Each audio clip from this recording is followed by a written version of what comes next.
gooftaa isiniif haa baay'atu akkam jirtu. Kun sagantaa abdii dhugaatii, sagantaan abdii dhugaa har'a dubbii waaqaa qabannee si fuulduratti dhiyaanneerra. Sagantaa abdii dhugaa kana namootaaf sheerii akka gootan, YouTube chaanaalii keenya akka subscribe gootan, jaalala gooftaatiin irra deebi'ee si yaadachiisuun barbaada. Gooftaan isin haa eebbisu. Har'a dubbiin irratti dubbachuudhaaf deemu kutaa macaafa qulqulluu keessaa ergaa Ximooxiyoos lammaffaa boqonnaa 4 lakkoofsa 1 haga 5 isa jiru, haga 1 lakkoofsa gidduu jiran dubbiseen gara dubbii dubbachuutti deebi'a. Lakkoofsa 2 irraa jalqabee akkas jedha. Dubbicha lallabi. Kun yeroodha, kun yeroo miti utuu hin jedhin qophaa'ii argami. Nama balleessaa isaa hubachiisi, ifadhu, obsa hundumaan gorsi, barsiisis. Bara itti namoonni barsiisa isa sirrii fudhachuu jibban dhufuuf jira. Bara san akka hawwii isaanitti barsiisota wanta gurra isaaniitiif ta'uu isaan barsiisan walitti hin sassaabbatu. Isaan dubbii dhugaa dhaga'uu irraa garagalanii gara mammaaksa amantaatti ni goru. Ati garuu jedhee dubbii waaqaa waa'ee kanaa dubbata. Ulfinni waaqayyoof haa ta'u. Dubbiin irratti dubbachuudhaaf deemu inni mata dureen isaa dubbii dhugaa barachuu isa jedhu saba waaqayyoo dubbii dhugaa barachuu. Dubbiin dhugaa barachuu maal akka ta'e kutaadhuma macaafa qulqulluu amma dubbise kanarraa waan baay'ee hubanna jedhee yaada. Garuu hunda duraa waan tokko yaada irratti dubbachuuf deemu kana akka sirriitti hubachuudhaaf dandeenyu yaada tokko isinitti dubbadhu. Yeroo baay'ee nama keenya biratti yeroo haasa'amu, yeroo barumsillee kennamu, yeroo tajaajila addaa gaggeeffamu waan tokkotti walitti makamee dubbatama. Waan nama dubbadhu keessatti yeroo deddeebi'ee waan dubbadhuuf akka namoonni hubannaa argatanii jalqabanan barbaada. Dubbii jechuu fi sagalee jechuun garaagarummaan isaa maali? Dubbii maali? Sagalee maali? Yeroo baay'ee sagalee dubbanna, dubbii dubbanna, sagalicha dhageenya, dubbii dhageenya, waan akkasii walitti makamee haasa'ama. Dubbii waaqaa maal dubbata waa'ee kanaa? Macaafa qulqulluu keessatti dubbiin fi sagaleen garaagarummaa qaba. Akka afaan Oromootiin hiikamee kaa'ametti dubbiin wangeela guutuu isa barreeffamee jiru isa harka keenyarra jechuu isaati. Sagalee yeroo jedhu immoo macaafni qulqulluun isa mataa isaa Kiristoos isa foon uffatee dhufe jechuu isaati. Sagalee yeroo jennu Kiristoos mataa isaa jechuu keenya. Dubbii yeroo jennu garuu dubbii Kiristoos dubbate, dubbii waaqayyoon dubbate isa barreeffamee wangeelaan harka keenyarra jiru jechuu isaati. Macaafa qulqulluu keenya keessatti dubbii kan jedhu kun yeroo baay'ee yeroo hedduutti lakkaa'amu macaafa qulqulluu keessatti tuqaadhaan kaameera. Sagalee kan jedhu kun garuu bakka baay'een jiru, bakka 4 oo baay'ate macaafa qulqulluu keenya keessatti barreeffamee kan tuqamee kan jiru. Isa keessaa inni tokko fakkeenyaaf wangeela Yohaannis boqonnaa 1 lakkoofsa 1 irra kan jiru. Dubbiin isaa maal jedhaa? Jalqaba waan hunduma dura sagalichi waaqayyo bira ture. Sagalichi ofii isaa waaqayyo ture. Kililli akka dubbatu sagalichi mataan isaa waaqayyo ture. Isa nama ta'ee foon uffatee dhufe sagalee ture. Inni mataan isaa Kiristoos jechaa jira. Asuma ergaa wangeela Yohaannis kana jechuu kooti boqonnaa 1 lakkoofsa 14 gabbuunee gaafa laallu sagalichi nama foonii ta'e nu gidduu buufate. Sagalee Kiristoos mataan isaa foon uffatee dhufe. Sagalichatu foon uffatee dhufe. Tuqaala sana lammaffaa jechuu kooti. Inni sadaffaan asuma ergaa Yohaannis isa jalqabaa boqonnaa 1 lakkoofsa 1 irratti gaafa laaltan maal jedha? Sagaleen jireenyaa sana isiniif caafna. Sagalee jireenyaa sana isiniif caafna. Isa harkaan qabne, isa ijaan argine, isa bira jiraanne, isa isinii caafna. Inni sagalee jireenyaati. Inni mataan isaa Kiristoos jechuu isaati. Inni arfaffaaf inni dhumaa macaafa qulqulluu keessatti tuqamee argamu macaafa mul'ata Yohaannis yookaan Revelation jedhamu boqonnaa 19 lakkoofsa 13 irratti akka jedhu uffata dhiiga cuubame tokko uffata.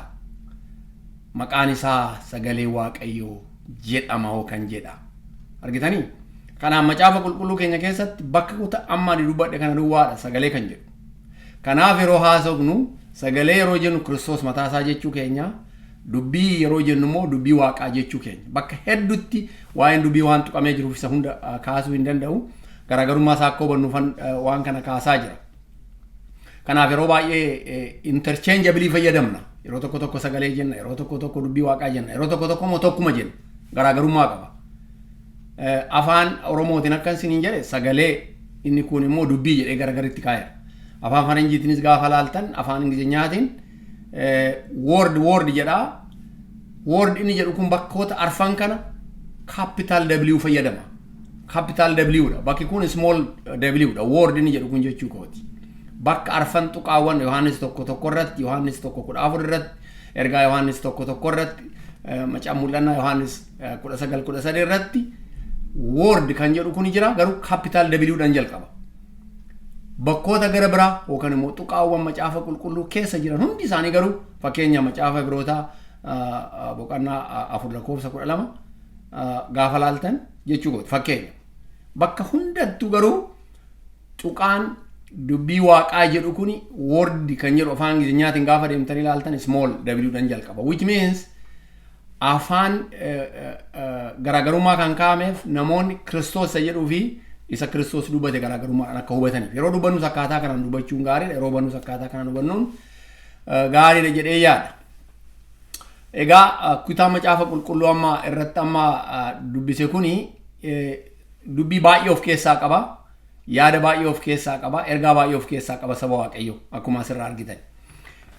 Yeroo hunda waa'ee macaafa qulqulluu yeroo yaadnu waa lama kaasuun barbaachisaadha. Wanni barraa'e maali?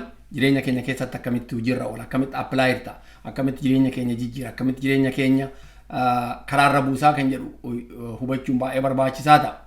Kanaaf nama waaqaa kanatti dubbii waaqaa yeroo dhufu argitu. Kanaaf yeroo baay'ee Phaawulostu dubbatee, Ximooxiyoositti dubbatee, Phexroositti barreessee, maaliif barreessee, namoota barreesseen. Asirratti of eeggannaa guddaan godhamuu qabu tokko maali? Phaawulos yeroo jennu Waaqayyotu karaa Phaawulosiin dubbate malee dubbii Waaqayyo jechuu keenya. Ximooxiyoos yeroo jennu Ximooxiyoositti Waaqayyoon ergaa dubbate malee waa'ee Ximooxiyoos waa'ee namaa miti dubbiin isaa. Kanaaf yeroo haasofnus baalaansi goonee yaadicha hubachuun baay'ee barbaachisaa ta'a jedhee yaada. So amma ergaan Ximooxiyoosin lammataa kun walumaa gala yeroo ergamaa Waaqayyo yookaan immoo Phaawulos tajaajila isaa fixee waan hunda Waaqayyoon waan isatti kenne xumuree gara wangeela fa'aarsaa ta'utti yeroo deemu ergaa barraa'edha. Walumaa gala olaaltan boqonnaan hundumti walitti qabdanii gaafa laaltan. Kanaaf Phaawulos ergaa 10 meeqaa ol barreesseera macaafa qulqulluu keessatti Waaqayyoon karaa isaatiin jechuu kooti. Garuu inni Ximooxiyoos kun isa dhumaati. Inni Ximooxiyoos lammaffaa kun. Kanaaf asirratti ergaa dhumaa ta'uu isaarraa macaafuma kanarraa argitu. Waan shanan tokko dubbateera asuma ergaawwan ergaa Ximooxiyoos lammaffaa kanarratti akka Ximooxiyoos hubachuun irra jiraatu hubachiisuudhaaf yaadde. Ximooxiyoos kun nama dargaggeessa ture. Phaawulos nama bakka bu'uudhaaf qophaa'amee jiru. Ergaa kan itti fufuun irra jiraatudha. Naannoo sanitti waldaa dhaabuudha, waldaa cimsuudha, Kiristinnaa babal'isuudha. Wangeela waan ta'u hundumaa akka godhu isatti ergaa dabarsaa jira. Akkuma warra Efesoonitti, akkuma warra Tasalonqeetti, akkuma warra Qorontositti ergaan darbe. Ximooxiyoos kun waan hojjetu qaba nama dargaggeessa kanatti keessatti yeroo dubbatu ati ilma koo kan taate, ilma koo hafuuran ilma koo kan taate ergaa kanan sitti dhaamaadha. Kanaaf waan shanan keessaa fakkeenyaa fi boqonnaa tokko lakkoofsa 6 irratti Ximooxiyoos lammataa jechuu kooti maal jedhaani hojii Waaqayyoon sitti kenne kanaaf amanamaa ta'i jedhaan. Ergaa Waaqayyoon sitti kenne kanaaf amanamaa ta'i. Kennaa Waaqayyoon si kenne kakaasi hojjedhu amanamaa ta'i jedhaan. Inni lammaffaa barumsa sirrii kana sirriitti barsiisi jedhaan. Boqonnaa tokko lakkoofsa 13 akka 14 gaafa argitan barumsa isa sirrii ta'e kan anarraa dhageesse san jabeessi qabi gadi hin dhiisinii jedhaan. Wana sadaffaa gaafa argitan barumsa dogoggoraarraa fagaadhuu jedhaan. Boqonnaa 2 lakkoofsa 15-18 gaafa argitan warri naannoo Eesiyaa turan yeroo san abaluu fa'aa kan jedhan na wajjin kan turan ganna gadaniiru. Kiristinnaa dhiisaniiru. Namni abaluu jedhamu immoo na wajjin jira. Kunoo hidhamuu kootuu otoo duubatti hin jedhin barbaadee na argate. Kanaaf namoonni Waaqayyoo kana hojjetu. Kanaaf barumsa dogoggoraarraa fagaadhu. Barumsa dogoggoraa kana saaxili. Warra namoonni na bira dhufan kun Efesoonitti akkam kana tajaajilan beektaa. Kanaaf dubbii kanarratti jabaadhu yeroo jedhu hin argitu. Inni arfaffaan gatii wangeelli si baasisuudhaaf deemu hundayyuu baasuuf qophii ta'e jedha. Loltuu Kiristoos ta'e wangeelli gatii si baasu hunduma baasuudhaaf qophaa'ii jedhaan. Gatii waan hundumtuu si baasuudhaaf qophaa'u. Kanaaf qophaa'e, kanaaf jabaadhu jedhaan. Inni shanaffaan macaafa qulqulluu barsiisuu irratti amantaa kee godhi. Macaafa qulqulluu barsiisuu irratti isa macaafa qulqulluu isa barreeffame, isa ani sitti hime, isa haadha keerraa waldaarraa baratte kana barsiisi, isa irratti xiyyeeffadhu. Isa bitaa mirgatti asii achiin jedhini, mammaaksa namootatti wanna amantaa fakkaatutti hin deemini jedhee nama kana yeroo gorsuu argitu. Ergaa Ximootiyoos isa boqonnaa ergaa Ximootiyoos lammaffaa boqonnaa tokko irraa isa jiru gaafa laaltan isa arfaffaatti deebi'een dubbadha boqonnaa arfaffaarra isa jiru. Kanaaf waa'ee kanaasatti dubbata. Ammas yaada tokko isiniif haa kaasu, yaada baay'ee barbaachisaadha jedhee yaadu tokko ergaa kana keessa otoo hin seeniin dura. Wanni ergaan kun dubbatu, wanni amarraa dubbadhe boqonnaa 4 lakkoofsa 1-5 inni jiru kun waan dubbatu keessaa yaada gurguddaa isinii kaasee dubbachuutti ce'uu koo dura wanni dubbatu tokko lallabi barsiisi kan jedhu keessa jira. Boqonnaa lakkoofsa 2 gaafa argitan barsiisi lallabi barsiisi yeroo jedhuun argitu. Bakka biraatti illee jedha kana. Maal jechuudha lallabuu barsiisuun? Garaagarummaa qaba moo tokko? Yeroo baay'ee asirrattis garaagarummaan akka jirutti nu hubannu. Barsiisuunis tokkuma, maannoo barsiisuunii fi lallabuun kuni garaagarummaa akka qabutti hubanna yeroo baay'ee namoonni keenya. Abaluun barsiisadha, abaluun immoo lallabaadha jedha. Ani lallaba malee barsiisaa miti. Abaluun barsiisadha malee lallabaa miti jedha. Akka dubbii waaqatti maali garaagarummaan asirra jiru? Tokkummaan asirra jiru. Akka wangeelatti dubbiin kun maali kan jedhu waan tokko isinitti haa dubbadhu. Lallabaa ta'uu barsiifni dubbii waaqaa dubbachuu irratti xiyyeeffachuutu irra jiraata. Inni jalqaba. Barsiisuunis lallabuunis dubbii waaqaa giddu galeessa godhachuutu irra jiraata.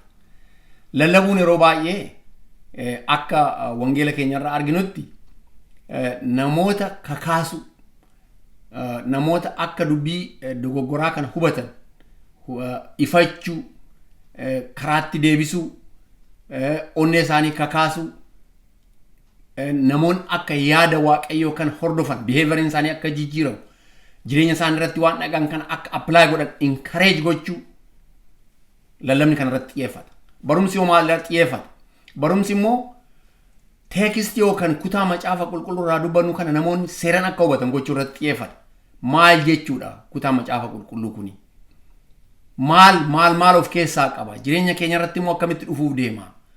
Macaafni qulqulluun kuni amantoota hubannaa dubbii waaqayyootiin akka equipped ta'an, akka hubatan, akka ciman, structured karaa ta'een systematically akkamitti akka barreeffame, seenaan isaa eessaa akka dhufe, eenyuuf akka barreeffame, jireenya keenya irraati maal akka ta'e, teekistii isaa sirriitti addaan babal'isanii namoonni akka hubatan taasisuudha.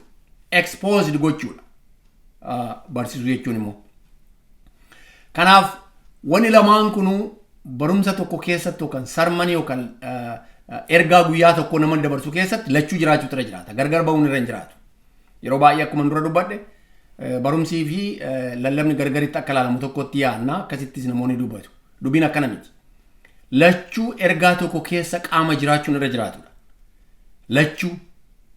Kanaaf yeroo barsiifnu namoota teekistii irraa dubbannu, kutaa macaafa qulqulluu irraa dubbannu akkuma nama godhu kana maal akka ta'e, eessatti akka barreeffame, akkamitti akka barreeffame, maaliif akka barreeffame, yaadni waaqaa maal akka ta'e, intentioniin waaqayyoo divine intentionii maal akka ta'e, yaadni nama macaafa kana barreessaa jiru akkamitti waaqayyoon akkasitti dubbate, ergaan kun maal akka ta'e, jireenya kiristaanaaf jireenya namoota irratti immoo maal akka ta'e, lallabni immoo maal akka kana keessatti fidu namoota hubachiisuu ta'a. Kanaaf lachuu barbaachisaa ta'a jechuudha. Kanaaf lallabni onnee namaa sochoosuu irratti xiyyeeffata. Onnee namaa move gochuu irratti xiyyeeffata. Onneen namaa akka socho'u, onneen namaa akka waan san hubatu, onneen namaa akka waan kana keessa deemu gochuu irratti xiyyeeffata. Barumsi immoo sammuun namaa akka waan san hubatu gochuu irratti xiyyeeffata. Matuma isaatiin jechuu kootu wanni goonu hin jiru. Yeroo barsiifnu sammuu namaa arganna, yeroo preach goonu onnee namaa kakaafna jechuudha gabaabadhumatti. Kanaaf emotionally kakaafna, namoonni waan kanaaf akshinitti akka jijjiiraman, cubbuu isaanii dhiifama akka gaafatan, personal application kiristaanaa akka hojiirra oolchan gochuu irratti xiyyeeffata. Kanaaf hin jajjabeessina, kana godhaa, kanan godhinaa, akkaataa kanaan deemaa, dubbii Waaqayyoo kana dubbata jennee ergaa barsiifnu keessatti yeroo kakaafnu maal godhaa jirra? Lallabaa jirra jechuudha. Lallabaa jirra. Kanaaf namoonni amalli isaanii akka jijjiiramu, gooftaa akka fakkaatan, akka jireenya gooftaatti akka jiraatan yeroo itti dubbannu kana jechuu keenya jechuudha. Kanaaf wanni nu as keessatti dubbannu tokko kana. Inni immoo yeroo barsiifnu immoo maal goonaa? Akkuma dura dubbadhe dubbii Waaqaa kana akka namoonni hubatan, teekstiin irratti dubbannu maal akka ta'e namoonni akka hubatan, dubbii Waaqatiif akka ka'an yookaan immoo teekstii kana hubatanii dubbii Waaqatiif akka seeran hubannaa qabaatan gochuu irratti xiyyeeffanna. Macaafni qulqulluun keenya gooftaan keenya Yesuus Kiristoos yeroo barsiisu waa'ee kanaa maal dubbate waan tokko isiniif haa kaasu. Maatiyos boqonnaa 4 lakkoofsa 23 irratti gooftaan keenya namoota dhibaman fayyisuudhaan naannoo amma deddeebi'aa ture kanatti yeroo argitan tuqaa kana hin barsiisaa ture, lallabaa turedha. Namoota fayyisaa ture, lallabaa ture, barsiisaa turedha. Asuma Maatiyos 9:35 irratti gaafa dhaxxanii argitan gooftaan keenya magaalota keessatti namoota dhibeedhaan qabaman fayyisaa ture, lallabaa ture, barsiisaa ture. Argitanoota. Kanaaf asuma dubbii kanarraa akka hubatan barsiisinis jira, lallabnis jira jechuudha. Gooftaan keenya mataan isaa kana godhe. Yeroo Maatiyos boqonnaa 5:6-7 barsiise barumsa walitti aanaa barsiisan gooftaan keenya waanuma akkasii akka godhe ergaa kutaa macaafa qulqulluu kanarraa argina. As gaafa deebinee ergaa Ximooxiyoos amma isinii dubbise boqonnaa 4 lakkoofsa 2 kana gaafa argitanii lallabi yeroo jedhee dubbatu kaa maal jechuu isaati? Lallabi yoo jedhu fakkeenya isuma kana yoo fakkeenya fudhanne lallabi yeroo jedhu namoota kana ifadhu, sirreessi, namoonni cubbuu isaanii akka dhiifatama gaafatan godhi, amala akka jijjiiratan godhi, karaatti deebisi jechuu isaati. Barsiisi yeroo jedhu immoo maal jechuu isaati? Instruct godhi, karaatti mul'isi, barsiisi, carefully teach godhi jechuu isaati. Kanarraa gaafa argitan. Kana walumaa gala gaafa laaltan kaa barsiisuu fi lallabuun macaafa qulqulluu keessatti yaada mataa isaa of danda'ee baatu. Nama tokkotti waan darbu keessatti waan elementii lama barbaachisaa ta'e qaba. Kanaaf lamaan kanayyuu ergaa guyyaa tokko deliver goonu ka barsiifnu keessatti qophoofnee kan ittiin dubbannu keessa jiraachuu xira jiraataa jechuudha. Akkaataan itti dubbannus akkaataa kanaan ta'a jechuudha. Amma yeroo baay'ee namoonni maal akka goonu nutti dubbaduudhaan jalqabamaa, maal akka gochuu nurra jiraatuudhaan xumurama. Akkaataa kana wangeela hubachiisuu hin danda'amu. Because namoonni maal irratti hundaa'aniiti maal akka godhan macaafni qulqulluun mataasaa akkaataa kanaan kaame waan ta'eef akkuma kaame kanaan namoota barsiisuun baay'ee barbaachisaadha jechuudha saba Waaqayyoo. Akkaataa kanaan odeemedha dubbii Waaqaa kan galma ga'u, namoota hubachiisuun kan danda'amu, namoonni karaattis hubatanii wangeela kana namatti dabarsuudhaaf kan danda'an jechuudha. Akkaataa kanaan yoo ta'e malee haala sirrii ta'een hojiirra oolchuu hin dandeenyu. Boqonnaan afur lakkoofsi tokko kun maal jedhaa? Sin gorsaa jedha afaan Oromootiin. I charge you. Akka kana gootu, akka lallabdu, akka namoota kanatti waan ansitti hime kana hojiirra oolchitu maalan godha? Sin ajaja yookaan immoo sin gorsaa jedhaan dubbii Waaqayyoo. Asuma keessaa akka argitan baay'ee xiyyeeffannaan isaa dubbii kana keessatti gaafa argitan dubbii Waaqaa barsiisuu irratti, dubbii Waaqaa barachuu irratti namni Waaqaa tajaajiltoonni Waaqaa akka xiyyeeffatan nama Waaqaa kanatti dubbachuu isaa argitu. Kiristoos isa du'aa fi isa nama jirutti irratti faraduudhaaf dhufuuf jiru maqaa kanaan si gorsaa dubbii Waaqayyoo kana barsiisi duubatti hin deebi'in jedha. Lakkoofsi 2 kun maal jedhaa? Dubbii lallabi, dubbicha lallabi. Yeroo hin jedhini, yeroo malees hin jedhin, qophaa'ii argami yeroo hundayyuu. Namoota balleessaa isaanii hubachiisi, ifadhu, obsa hundumaanis gorsi, barsiisisi. Bara kan akkamitti namootatti lallabaa akka jirru warri lallabnus of haa laallu. Maaliif barumsi keenya maal of keessaa qaba? Namootatti yeroo dubbannu maaliif barbaachisaa ta'a isinitti fakkaate akkaataan itti dubbannu kun? namoota encourage gochuudhaaf, namoota cubbuu isaaniitti mul'isuudhaaf, namoonni akka Kiristoositti ciman gochuudhaaf, namoonni barumsa wangeelaa kanaan hojii guddaa akka hojjetan taasisuudhaaf isuma wangeela mataa isaati enerjii ta'ee kan tajaajilu. Isuma mataa isaati enerjii ta'ee karaa hafuura qulqulluun onnee namaa keessatti kan hojiirra oolchu. Kanaaf hafuurri qulqulluun hojii keenya onnee keenya keessatti akka hojiirra oolchuudhaaf karaa dubbii waaqayyootiin onnee keenya keessa apply godha hafuura qulqulluun. Kanaaf isa hubachuudhaaf, isa mataa isaa hafuura qulqulluu hubachuudhaaf dubbii waaqaa hubachuudha kan barbaachisu. Gaafa dubbii waaqaa kana lallabnu, gaafa dubbii waaqaa kana dubbannu, gaafa dubbii waaqaa kana gorsinu, gaafa dubbii waaqaa kana barsiifnu, hafuurri qulqulluu maal goona? Isa barachaa jirra, isa hubachaa jirra jechuudha. Achirraa kaanee gaafa jireenya keenya irratti apply goonu waaqayyoon nu gargaara, hojiirra oolchinaa jechuudha saba waaqayyoo. Akkaataa kanaan hojiirra ooluu kan danda'u. Lakkoofsa 3 maal jedha? Bara ati namoonni barsiisa sirrii fudhachuu jibbanii barumsa sirriirraa gara duubatti deebi'an, namoota waa'ee gurra isaaniitiif ta'an dhaggeeffachuu irratti xiyyeeffatan walitti sassaabbatu. Dubbii waaqaa baritti dhaga'uudhaaf namoonni hin barbaanne dhufaa jira. Ati baruma kana iyyuu dubbii waaqaa dhagaa jiraachuu keenya waaqayyoon haa beeku. Namoonni waan gurra isaaniitiif ta'u, namoonni waan gurra isaaniitiif ta'u dhaga'uuf deemu malee dubbii waaqaa maal dubbata jireenya keenyatti. Even namni fayyine mataansaa, namni fayyinee jirru mataan keenya maal dhaga'uu barbaannadha malee maal dubbii waaqaa nutti dubbataa miti bara kana dubbiin jiru. Kanaaf yeroo qophaa'u namni barsiisu maal godhaa? Namni maal barbaadaa jedhee qophaa'a jechuudha. Dubbii waaqaa maal jedhaa? Waaqayyo maal dubbata? Bara Isaayyaas, bara Ermiyaas, bara Kiristoos, bara Phexros, bara Phaawulos fa'aa akkuma wangeelii dubbatu kanaaf otoo hin ta'in bara isaan fedhii namaa miti namoonni kun kan dubbatan waa waaqayyoon dubbatan. Har'as yeroo dubbannu namoonni maal barbaadu? Raajii barbaadu, raajiitti dubbachuu barbaadu. Namoonni waan isaan kakaasu kanas sinii ta'a, waaqayyoon akkas sinii godha jennee akka taasifnu barbaadu. Isuma kanatti dubbanna taanaan yaada namaa dubbanna, yaani namaa kun immoo agaruu nama ga'uu hin danda'u. Karuma irratti sakaalamee hafa malee. Kanaaf namoonni immoo kana namoota akkasii walitti qabachuu barbaadu. Maqaa waldaatiin dhaabatan ta'uu danda'a. Amma bakka adda addaatti gaafa argitan jalqaba haga dhumaatti wanna godhamu maal? Kiristoos kana sinii godha. Kiristoos jireenya keessan keessa irratti kana raawwata. Namoota jedhaniitu dubbata. Ol baay'ee namoota akkasii dubbata. Namni dhaggeeffatus kanaan oo'anii, kanaan baay'ee gad of deebisanii, kanaan baay'ee bakka guddaa kennanii yeroo waaqa galateeffatan argitu. Dubbii isaa gaafa gadi qabdanii ilaaltan akka dubbii waaqatti garuu dubbii sirrii miti. Maaliif namoota waa'ee gurra isaaniitiif ta'an kana walitti qabachaa turan bara Ximooxiyoos kun namoonni gooftaan kana argaa jira. Kana isaaniitti dubbachaa jira. Barsiisota waa'ee gurra isaaniitiif ta'u walitti qabatu. Kanaaf bara kana argitan waldaa keessatti namoonni waa'ee dubbii waaqaa barsiisan, namoonni akka dubbii waaqatti dubbatan waldaa keessatti fudhatama baay'een qaban. Namoota namni maal akka barbaadan dubbatantu namoota biratti fudhatama qabu. Namoota akkasiiti namni kan jaalatan, maqaa isaanii kan ol kaasan, nama waaqati kan jedhanii, nama waaqati. The man of God jedhuun bara kana man of God.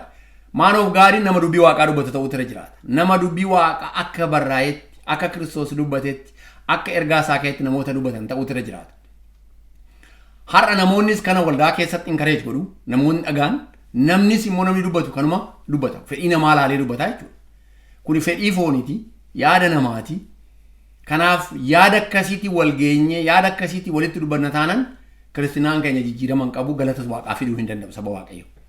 Kanaaf dadhabbiin jireenya Kiristinaa keessatti baay'atee kan jiru sabni isaa tokko iyyuu kana. Kanaaf nama isaaniif ta'u Ximooxiyoos, nama gurra isaaniitiif waan isaan barbaadan kana dhaggeeffatan walitti qabachaa jiru waan ta'eef dubbii waaqaa dhaga'uurraa namoonni duubatti waan deebi'aniif, barumsa sirriirraa waan deebi'aniif ati garuu yaada kana hubadhuuti namoota kana barsiisi, ifadhu, karaatti deebisi, ati mataan kee kanaan jabaadhu yeroo jedhuun argitu. Lakkoofsa 3 kanarraa gaafa argitan. Lakkoofsa 4 kanumatti aansee kanuma dubbata. Isaan dubbii dhugaa dhaga'uurraa garagalanii gara mammaaksa amantaatti goru. Argitanii amma gara mammaaksa amantaatti deebi'eera. Namoonni baay'een waldaan maqaa waldaatiin bakka dhaabate bakka baay'een waldaan gaariin hin jiru jechuu koo miti. Namoonni waan gaarii barsiisan hin jiru jechuu koo miti. Garuu dubbii waaqaa dhaga'uurraa namoonni duubatti deebi'aniiru. Mammaaksatti deebi'aniiru. Amma bakka baay'eetti argitan yoo ta'e yeroo dheeraa kan fudhatu yeroo namoonni dubbatan, namoonni kan dhaggeeffatan. Even sooshaal miidiyaa keenya mee ilaala. Sooshaal miidiyaa mataa keessanii jechuu kooti. Laayikii kan goone, foloo kan godhaa jirru namoota fedhii namaa kana giddugaleessa godhatanii dubbatanidha malee kan dhaggeeffannu wangeela isa dhugaa ta'e, wangeela isa sirrii ta'e namoota nutti dubbatan miti foloo kan goone. Kanaaf jireenyi keenya jabaachuu kan dadhabuuf bara hundayyuu bakka lallaafin jireenya keenya keessatti humna seexanaa yaada seexanaa keessatti akka kufnu yaada seexanaa akka hordofnu kan nu taasisu tokko kana saba Waaqayyo. Kanaaf dubbii Waaqaa isa dhugaa ta'e dhaggeeffachuun jireenya keenya hundee jireenya keenyaa ta'uu irra jiraata. Isarraa garagaluu hin qabu. Isatti akka deebi'an godhi jedhaan amma duraa dursee isaanitti dubbachaa jira. Dubbii dhugaa dhaga'uurraa garagalanii. Egaa barri kuni bara gooftaan keenya Yesuus Kiristoos namoota awweeritti godhaa jiru. Bara namoonni gara dubbii Waaqaatti deebi'an. Bara namoonni dubbii Waaqaa baay'ee dheebotan. Fedhii dubbii Waaqaa akka qabaatan. Dheebuu dubbii Waaqaa akka qabaatan. Akka kaka'an. Akka dubbii Waaqaa kanatti deebi'an. Isarra gadhaaban. Mammaaksa namoonni haasa'an. Abjuu namoonni haasa'an. Fakkeenya namoonni haasa'an. Dhiisanii gara dubbii Waaqaatti akka deebi'an gorsi. Ifadhu. Har'a namoonni yeroo waldaa keessatti ifataman hin fudhatu.